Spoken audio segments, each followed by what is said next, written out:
البدع والأهواء، أهل البدع العقائدية وأهل البدع السياسية. نقول بيننا وبينكم السلف، بيننا وبينكم الكتب، كان فيقول البدع بيننا وبينكم. Bismillahirrahmanirrahim. Qala al-Imam an-Nawawi rahimahullahu ta'ala,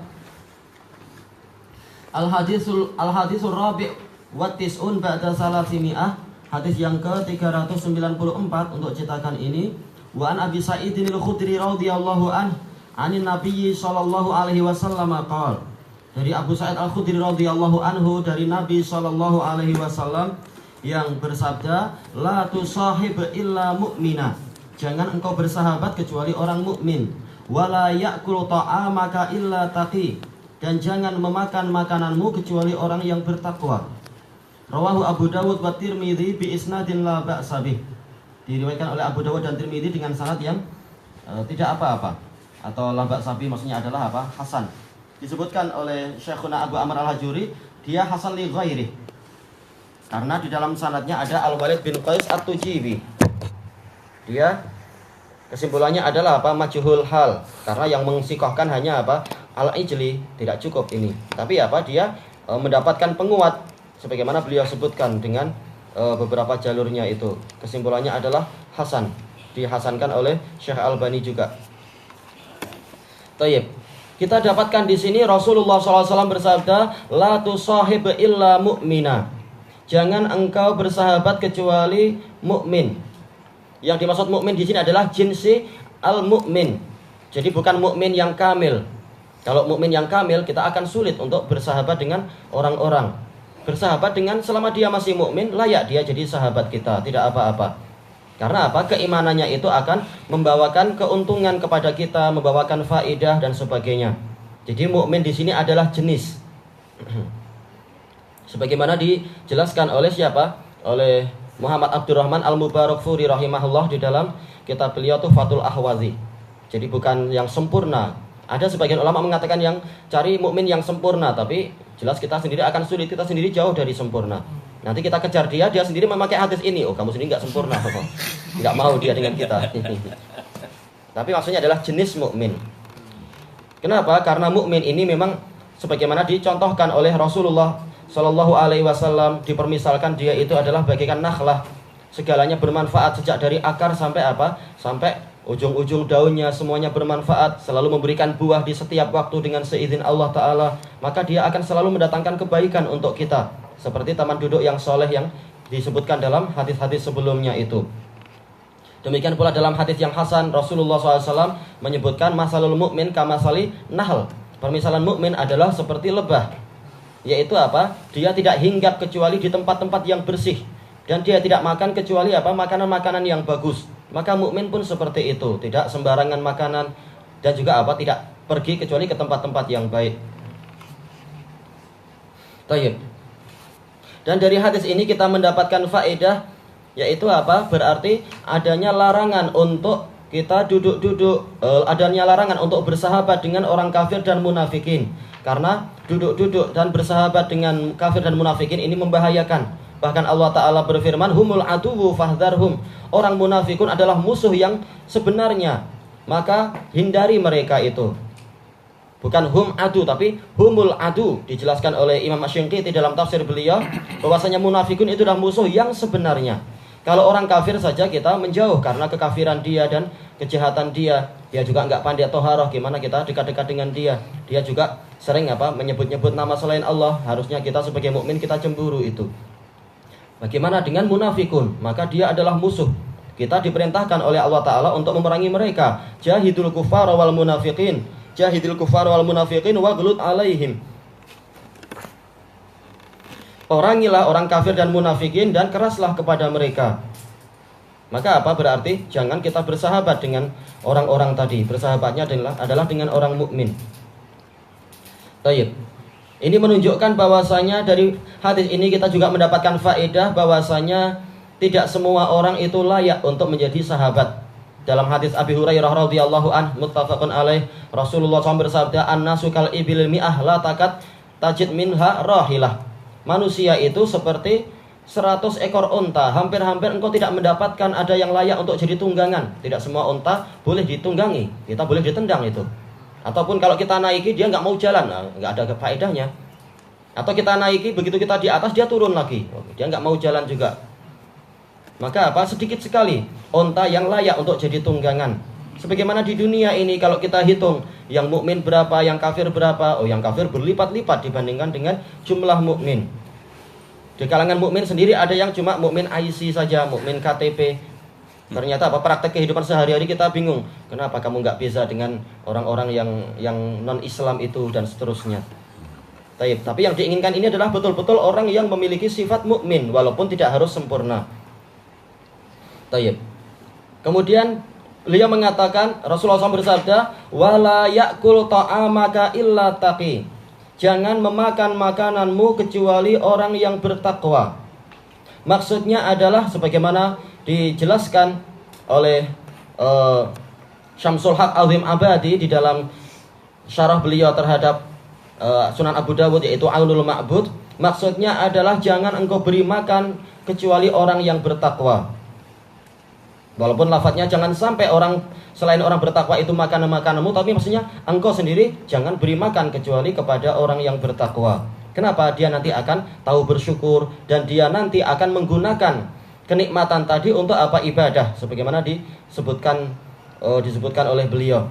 Orang yang bertakwa di sini adalah orang-orang yang setelah mereka mendapatkan rezeki dari Allah, maka mereka akan menggunakan rezeki tadi untuk ibadah kepada Allah. Sehingga apa? Makanan kita tidak sia-sia. Boleh jadi kita dapat pahala jariah itu. Dengan sebab dia dapat energi dari makanan kita, dia gunakan untuk ibadah, kita dapat pahala ibadah. Apalagi dia orang bertakwa, bukan ibadah sekali lalu cuti seminggu. Tapi apa? Memang setiap hari dia rajin ibadah. Maka kita untung, terhitung dapat pahala terus selama makanan itu masih ada di badan dia dan bermanfaat. Maka inilah untungnya. Dan disebutkan, dinukilkan dari Ibnu Qutaibah, dinukilkan dari Al-Khattabi dalam Ma'alimus Sunan, bahwasanya makanan itu terbagi menjadi dua. To'am di sini terbagi dua. Yang pertama adalah to'amud dakwah. Yang kedua adalah to'amul hajah. Yang dimaksudkan di sini adalah yang pertama, yaitu apa? To'amud dakwah. Jangan engkau menjemput untuk makan kecuali orang bertakwa. Orang kafir jangan engkau jemput. Walaupun nanti ada pembahasan, tetapi ini adalah hukum yang paling dasarnya. Jangan sampai engkau menjemput makan kecuali apa? Orang-orang yang bertakwa. Adapun kalau yang kedua, yaitu to'amul hajah, makanan karena hajat, boleh. Kenapa? Karena kita dapat pahala membantu orang-orang yang memerlukan. Sebagaimana firman Allah Ta'ala, wa yut'imuna ta'ama ala hubbihi miskina wa yatima wa asira innama nut'imukum liwajhillah la nuridu minkum jazaa'aw wala syukura. Mereka itu orang-orang yang dipuji oleh Allah adalah orang yang memberikan makan dari apa? Dari makanan-makanan yang mereka cintai. Kepada siapa? Miskin, kepada orang yang miskin. Sama saja dia itu dari kalangan orang kafir ataukah orang mukmin. Orang yang memerlukan boleh dibantu. Yang kedua adalah yatim. Anak-anak yatim perlu dibantu. Wa asira, dan tawanan. Dijelaskan oleh beliau bahwasanya apa? Tawanan itu seringkali adalah berupa orang kafir. Ini menunjukkan apa? Orang kafir boleh memakan makanan, tetapi apa? Dengan nas Al-Quran tadi. Tetapi itu ketika hajat. Adapun untuk sekedar bernikmat-nikmat, jangan kita kasih makanan. Banyak orang bertakwa yang lebih memerlukan itu daripada orang-orang kafir.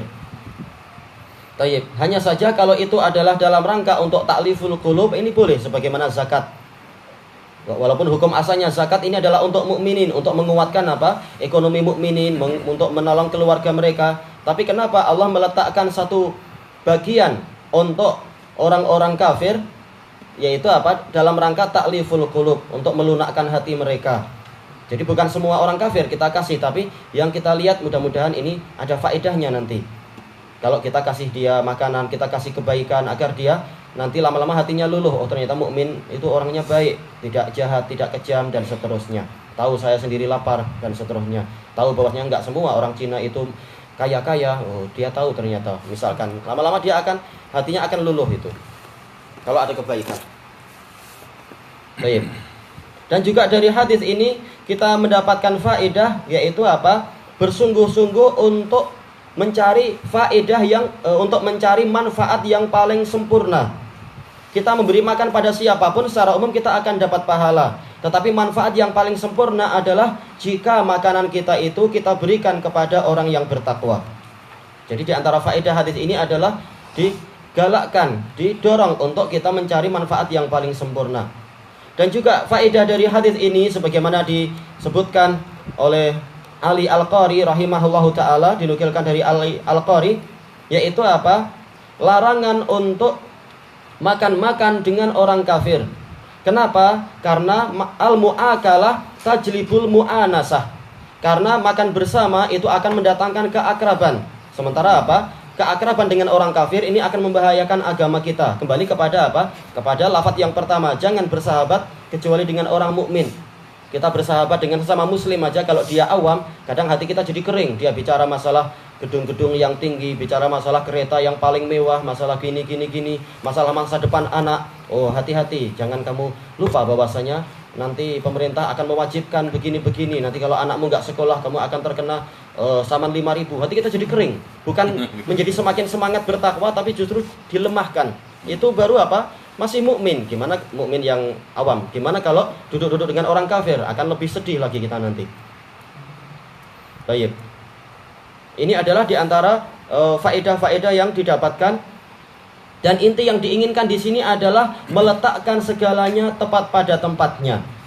Yaitu apa? Yang layak untuk menjadi sahabat adalah orang-orang yang sehati dengan kita, yaitu dari kalangan kaum mukminin.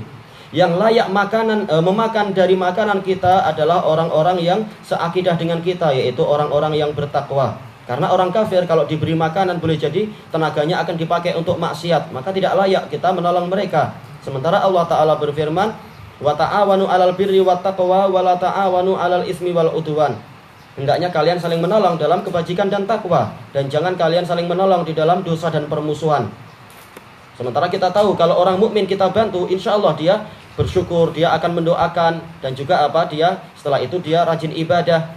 Kalaupun istilahnya tidak rajin ibadah biasa saja, tapi dengan makanan dari kita dapat pahala itu, membantu dia ibadah dan pahalanya ke kita juga. Adapun kalau orang kafir, maka boleh jadi tenaganya akan digunakan untuk berbuat kejahatan, untuk maksiat dan sebagainya. Apalagi lafaz yang terakhir ini tadi menunjukkan apa? Mukmin yang dia tidak bertakwa, dia juga apa? Jangan bermudah-mudah kita kasih makanan. Boleh jadi dia akan gunakan setelah makan dari makanan kita, dia akan apa? Berbuat maksiat. Mungkin dia akan mencuri atau merompak, atau dia gunakan duit yang kita kasihkan untuk apa? Menipu orang lain atau berjudi dan seterusnya. Karena ini lebih apa? Lebih dalam lagi masalah ketakwaan itu, menunjukkan tidak semua orang mukmin, tidak semua orang muslim itu digalakkan untuk diberi makan. Dari sudut pandang ini. Adapun dari sudut pandang yang umum tadi, ketika orang perlu boleh kita bantu dia dan kita dapat pahala. Tayyib ilahuna wallahu a'lam.